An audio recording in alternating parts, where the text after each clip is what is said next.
As part of Module 1, we'll also be talking about business communication. This is the communication that takes place in organizations. Now, not only do recruiters who I've talked to, professionals in the workplace who interview on a regular basis, state that being able to communicate effectively is a top skill that they look for in job candidates. I've heard back from many students about the value of communication in their internships and how this course has really helped them to stand out from other interns.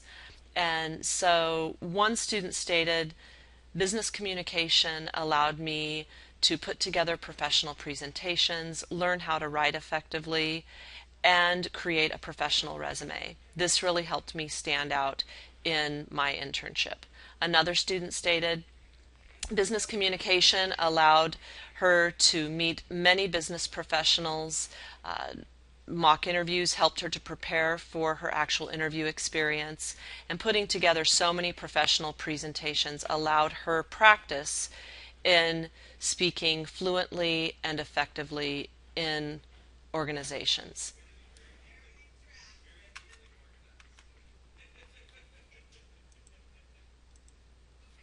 So communication defined. Before we move any further, I think it's really important that we just give a basic definition of communication. Communication is the process of sending and receiving messages through verbal and or nonverbal means. And so what I really want to stress about this basic definition is it's more than just the responsibility of the sender for communication to take place. It is transactional in nature, in that not only is a message sent, it is also received. All right? And not only is the message verbal, but it is also nonverbal. So what are the components of communication? Well, many of you, if you've taken COM 100 or a basic public speaking class or communication class, may have heard of some of these before. And these terms I've heard of over and over again in different communication textbooks. However, I'm going to use the most common terms. You're going to probably have different terms for some of these, and I'll share some of those with you as we go through this. Sender is the first element of communication, or the first component. The sender encodes the message. I'd like you to think of encoding as putting into a code your thoughts. So encoding into a code, they're putting into a code the message. The message that they're sending can be verbal and nonverbal. We rely on both verbal messages and nonverbal messages to make sense out of what is being sent. Components. Continued, we have a medium. This is the term that many of you know of as probably channel, a means by which the message is sent. But a medium is just simply that, the means by which the message is sent. Is it sent by airwaves? Is it sent by telephone wires? Next, the receiver is the person who receives the message. They take part in a process that is called decoding. When you decode something, you decipher it, you make sense out of that message. And they do this by looking at both the verbal and the nonverbal message.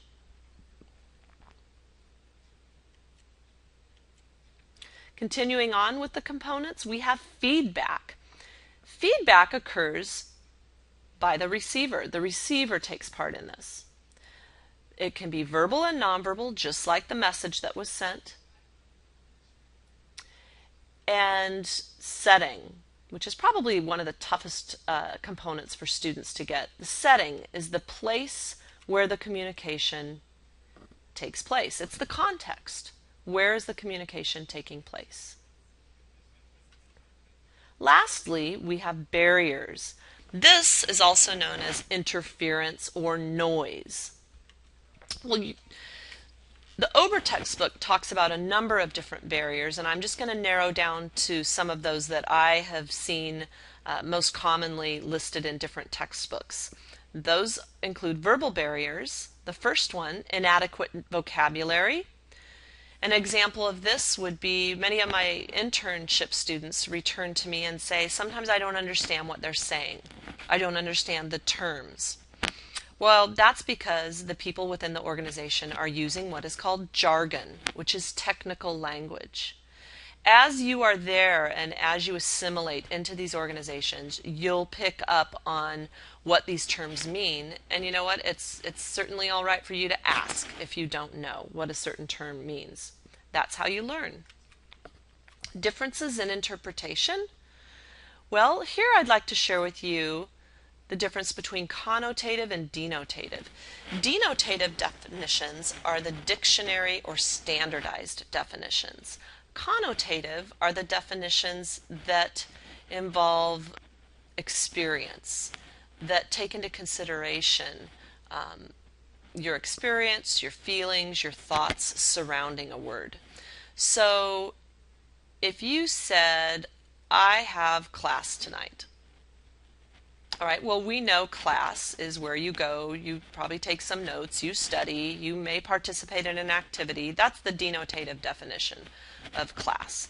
Connotative, you might say to two different people, I have class tonight. One person who loves school, loves learning, maybe one of their strengths is learner. They're thinking, great, you're going to have a wonderful time. All right, the other person who maybe doesn't like school quite as much, or who has had negative experiences with school, may react very differently to your statement that you have class tonight. Okay, because they maybe haven't had as positive of experiences surrounding that term, and it evokes maybe some negative feelings within them, versus the student who loves school and has had very positive experiences. So there are those differences in interpretation, and that's why it's pretty much impossible to understand somebody 100% because you have not walked in their shoes. You have not experienced what they have experienced. However, you can try to understand somebody better by probing or asking further questions. This will allow you to empathize with them a little bit better. Okay, your book goes into a lot of detail, the Ober book, on nonverbal barriers. And so I'm going to share a few of them with you or talk about just a couple of them. First is conflicting signals. Now the reason, going back to the components of communication, the reason I stressed the verbal and nonverbal part of a message is because sometimes people send out conflicting signals. Typically the nonverbal message complements the verbal message. All right, but sometimes, have you ever met somebody who you're wondering, were they serious or were they being sarcastic? All right, so they're sending those conflicting signals where the verbal doesn't match the nonverbal. I might say something like and frown and say, oh, I had a great day.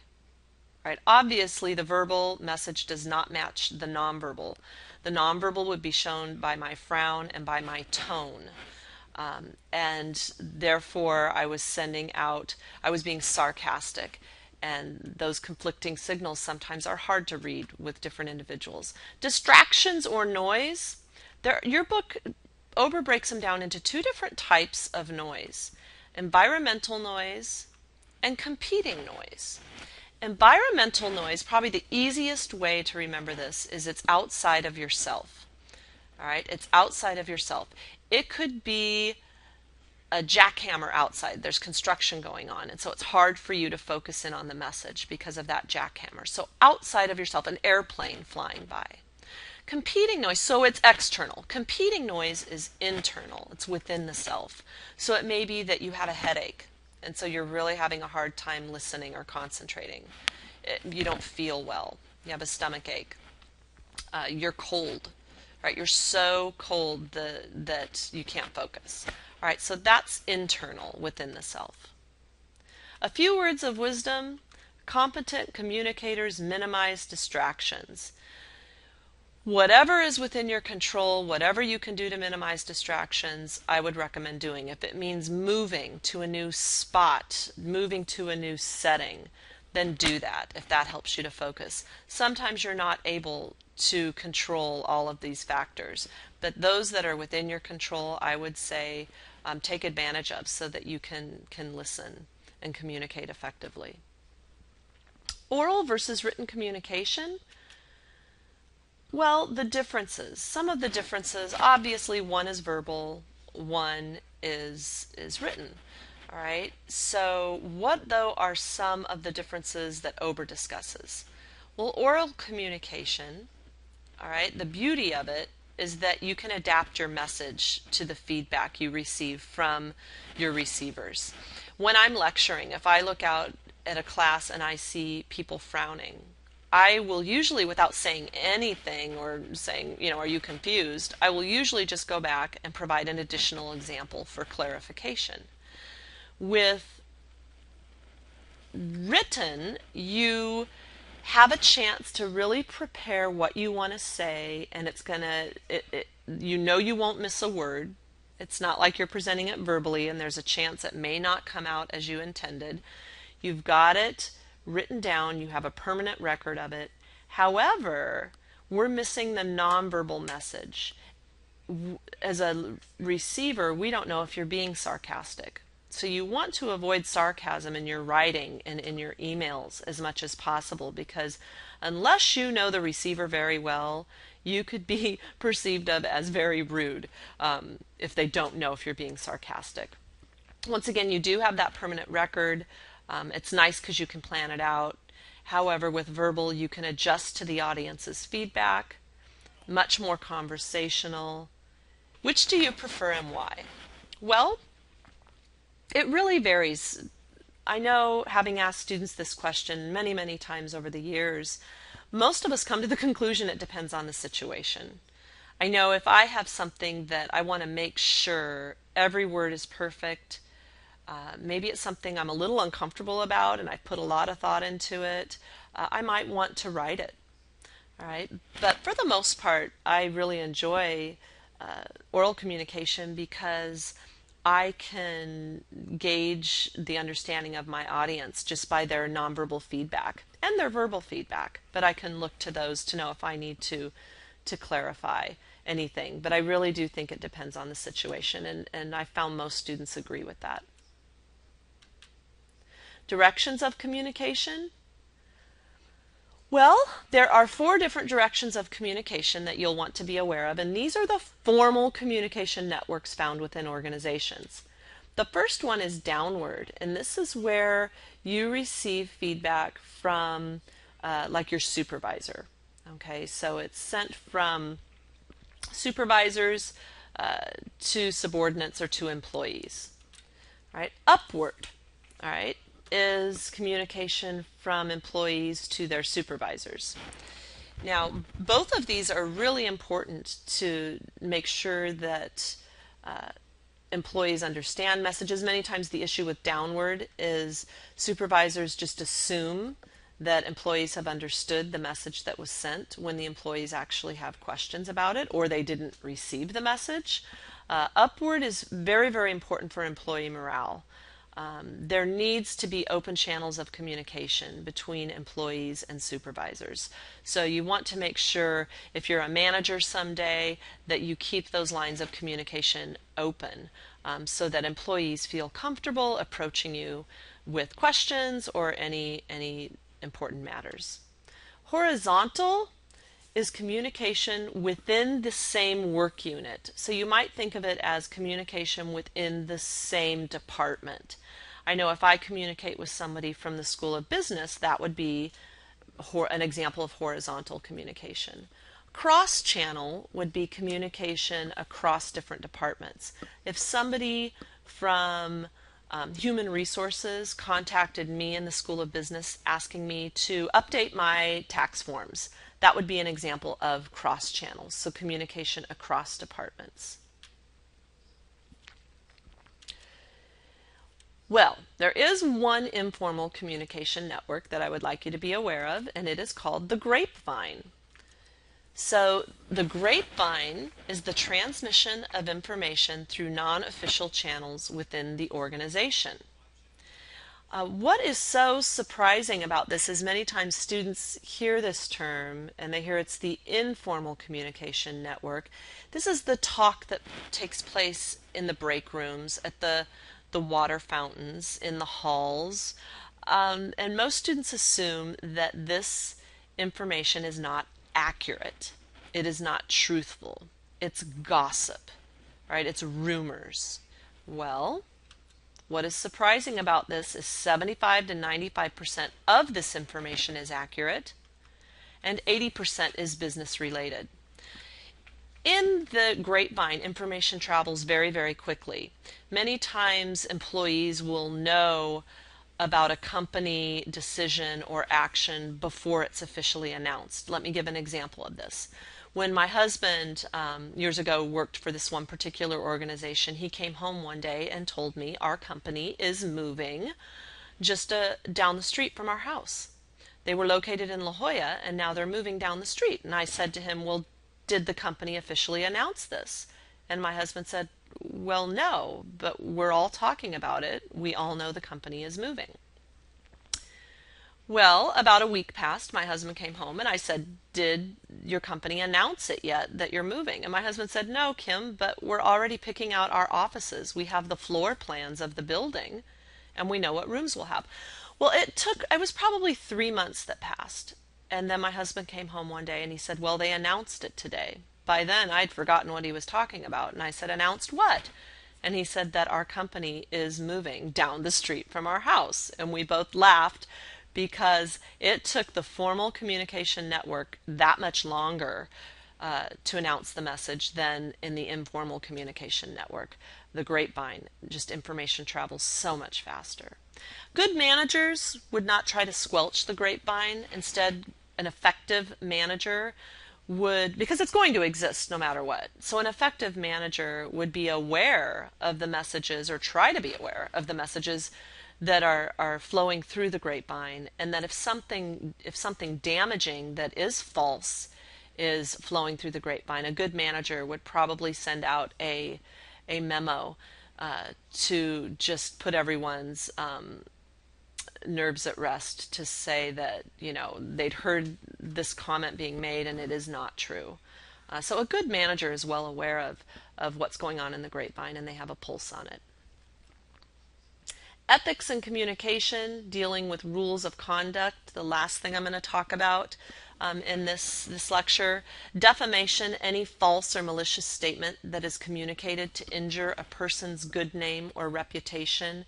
You just want to be aware of, and I know our students really stand out in organizations because of their strong integrity, their ethics, and so you just want to be aware of these rules of conduct when you're in an organization. So you don't want to say anything that's false or malicious that could injure someone's good name. Also known as slander. Always think of, you know, how would you like to be treated, and treat others accordingly. Another code of conduct, you want to be aware of fraud, a deliberate misrepresentation of the truth for the purpose of inducing someone to give up something of value.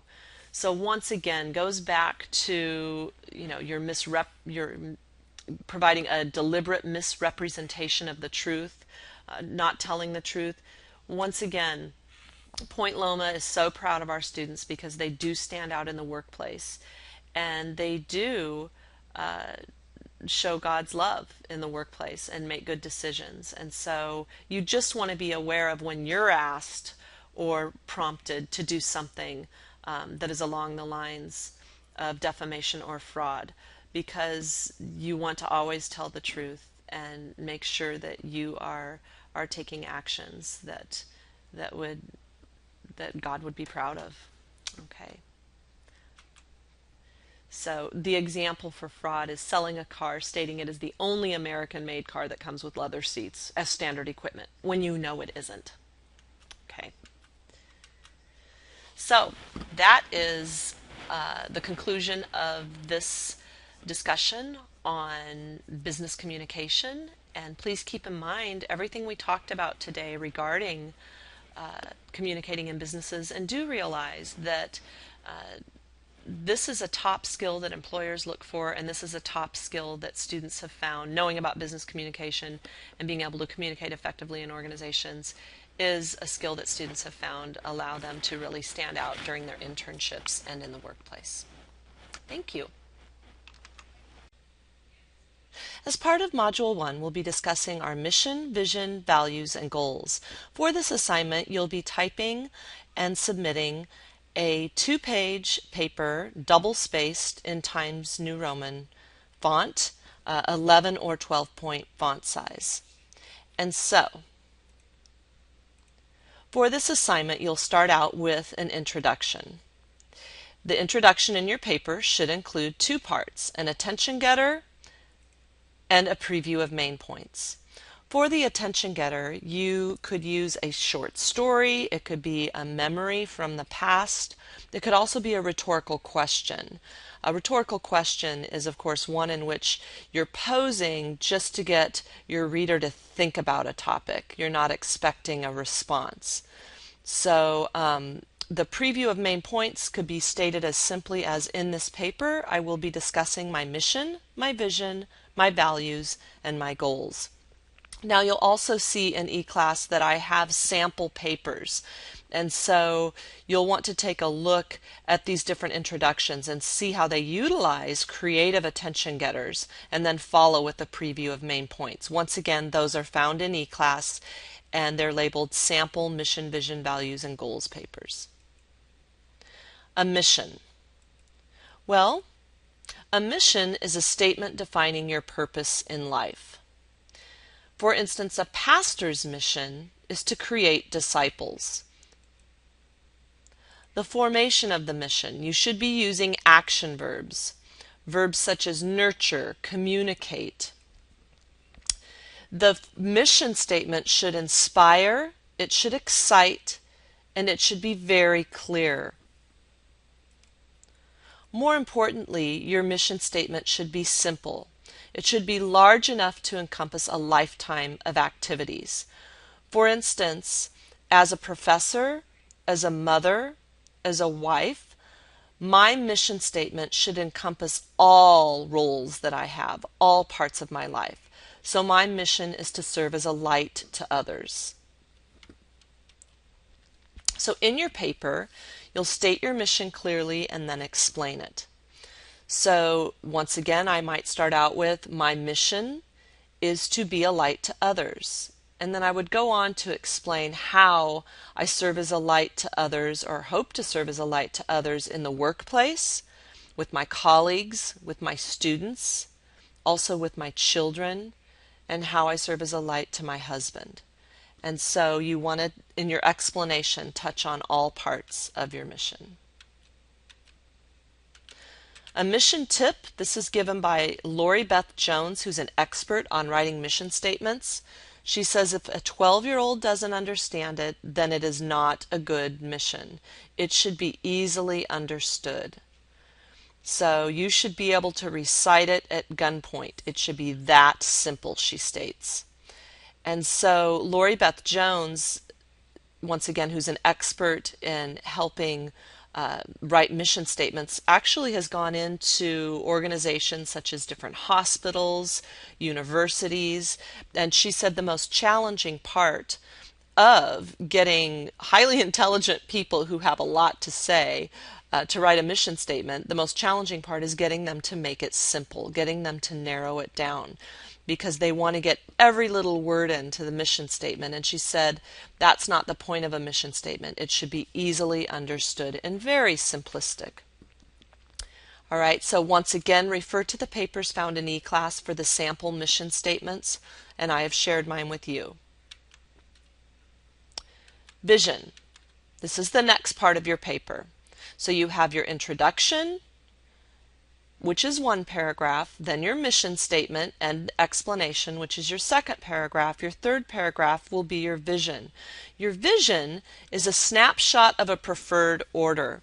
A friend of mine, Jen Dreyer, who actually owns her own consulting firm in leadership, she goes around the country and consults different organizations, and one aspect of her consulting involves helping them write mission statements and vision statements. And she said a vision is very involved, because she said one of the best ways she tries to explain it is it's like a picture of you and your life on the lid of a jigsaw puzzle, and you describe all of the variables. what you see yourself doing in terms of an occupation, your position or your job title, what company you could see yourself working for, your family life, spiritual life, and even where you see yourself living. She said that obviously where you work is going to determine where you see yourself living. So you want to think about, first pinpoint, what do you enjoy doing, what could you see yourself doing, and what are some possible companies. Now for your vision, I'm fine if you want to, if it's just too difficult to narrow down to one option, to state 2 job titles, 2 potential companies. And we realize that the Lord presents us with new opportunities, and I have found that has better plans that for me than I could have ever anticipated as I look back at my life. The Lord's plans are in line with my goals, but so much better.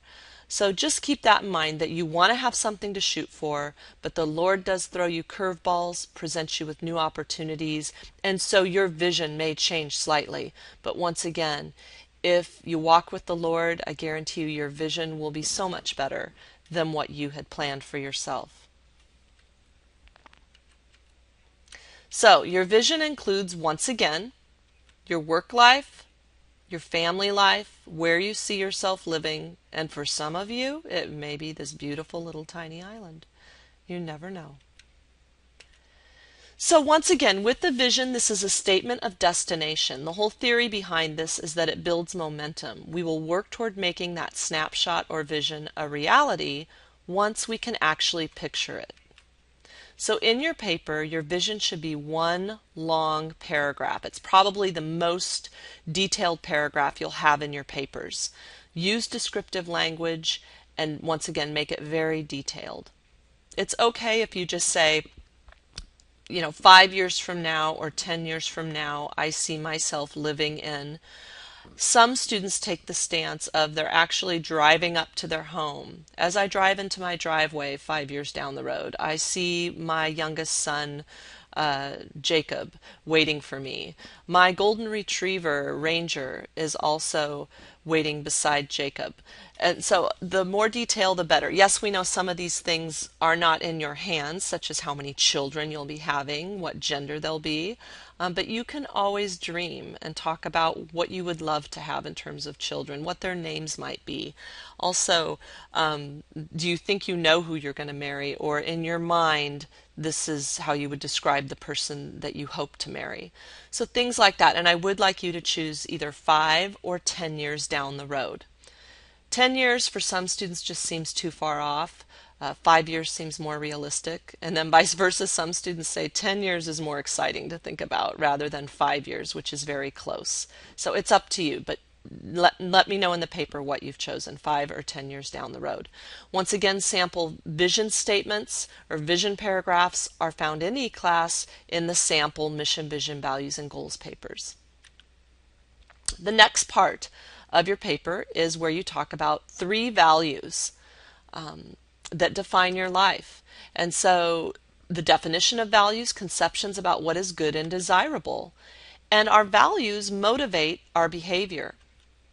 They serve as a basis for our choices. If we value something, we're going to consider it when we make choices and decisions in life. And they decay without attention. Obviously, if we don't hold something as a value, we don't make it a priority, and therefore it decays. So in the paper, what I would like you to do is highlight your 3 values by stating clearly your first value is family, and then give an example of that. The example that I always share with my classes is the time in college when I was a football recruiter at Iowa State University. And it was my grandpa's birthday on the weekend of a really big game. Well, we were allowed 2 misses, and I hadn't missed any games, but I chose to go home and take a miss for this one particular game, which was a pretty big game. But to be home and be with my grandpa on his birthday and be with my entire family to celebrate his birthday was more important to me. And so that's an example that I could give to support my value of family. So you're going to have 3 values stated and a specific detailed example of how you support that example right now in your life currently. So remember, with the vision, we were looking at the future. Now I'm bringing you back to the present, and you're going to talk to us about how you support that value now. Once again, sample values are found in the papers in eClass. Goals. The last part of your paper is to state 3 measurable goals. They need to be detailed and specific. Well, how do you measure them? Well, time, money, and count are some very easy ways to measure them. All right, so in your paper you want to state at least 3 measurable goals. You can have more than 3. You can even have goals that are a little more ambiguous and more difficult to measure as additional goals beyond the 3 that are required to be measurable. So for instance, this is a very clear goal that's measurable: to graduate from PLNU May 2011 with a GPA of at least a 3.3. Okay, so something like that is very, very measurable. So applying a date, applying a number, applying time. If you say you would like to exercise daily, I'm going to come back with what type of exercise and how long each day. So it might be that you plan to jog for 25 minutes 3 days a week, Monday, Wednesday, and Friday. Okay, that's measurable. All right, so once again in the papers, take a peek at the sample goals. And keep in mind, the first 3 listed need to be measurable. Okay, so last part of your paper is your conclusion. Here's where you summarize your main points. In this paper, I discussed my mission, my vision, my values, and my goals. It could be as simple as that. Tie back to your attention getter. Come up with a very creative tie that refers back to the attention getter.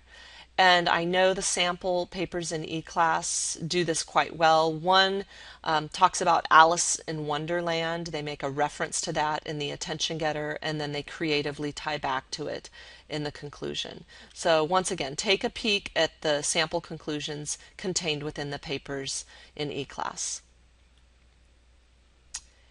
And just some basic tips for all assignments this semester. Keep the tone of your papers sincere and professional. Proofread for typing and spelling errors. It's really disappointing for me to have a student turn in an excellent paper that has just several silly spelling errors. So take a moment to proofread.